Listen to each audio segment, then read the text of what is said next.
जीवन हमें एक मौका देता है, इसलिए जब भी सही कॉलेज चुनने का समय आए तो सिर्फ मंगलायतन यूनिवर्सिटी आपके बेहतरीन भविष्य और सर्वांगीण विकास के लिए।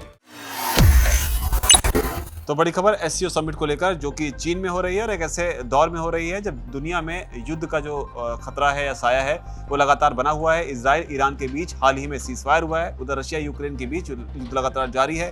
भारत और पाकिस्तान के बीच तनाव भी अपने चरम पर हाल फिलहाल के दिनों में देखा गया और इसी कड़ी में चीन में ये बैठक की गई एससीओ समिट की, जिसमें भारत, चीन और रूस समेत कई लोगों के रक्षा मंत्रियों ने हिस्सा लिया। लेकिन जो बड़ी खबर है ये है कि यहाँ पर एक ज्वाइंट स्टेटमेंट साइन होना था, जिसे साइन करने से भारत ने इनकार कर दिया। राजनाथ सिंह, भारत के रक्षा मंत्री, इस समिट में हिस्सा लेने के लिए चीन पहुंचे हुए हैं। यहाँ से तस्वीरें भी सामने हैं, लेकिन इनकार करने के पीछे की बड़ी वजह ये बताई गई कि जो भारत की चिंताएं हैं उन्हें ज्वाइंट स्टेटमेंट में शामिल नहीं किया गया था, जिसके बाद भारत ने बड़ा स्टैंड लेते हुए इस पे सिग्नेचर करने से मना कर दिया, जिसके बाद ये जो समिट है वो बिना किसी ज्वाइंट स्टेटमेंट के ही खत्म हो गई।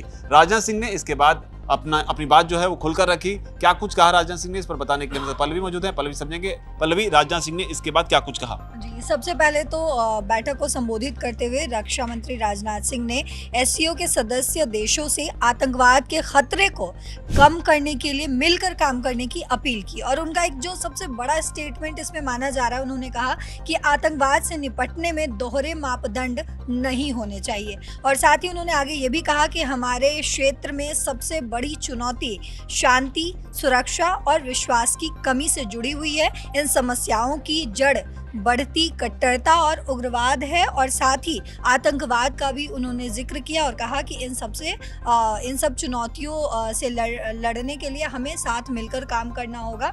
और पहलगाम हमले और साथ ही लश्कर तैयबा का भी उन्होंने जिक्र किया, उन्होंने उस पर भी बात की और उन्होंने कहा कि पहलगाम हमले का तरीका लश्कर के पूर्व हमलों से मेल खाता है। और इसके आगे उन्होंने बताया कि आतंकवाद के प्रति भारत की जीरो टॉलरेंस नीति हमारे कदमों से स्पष्ट है।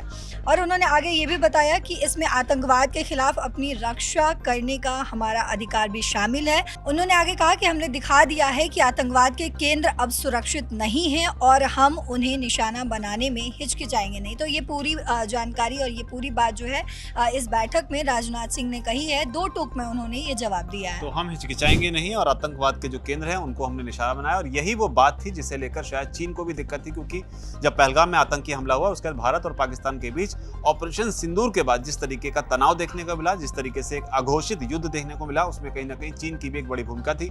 चीन की ओर से मिसाइल सपोर्ट जो है वो पाकिस्तान को दिया गया था।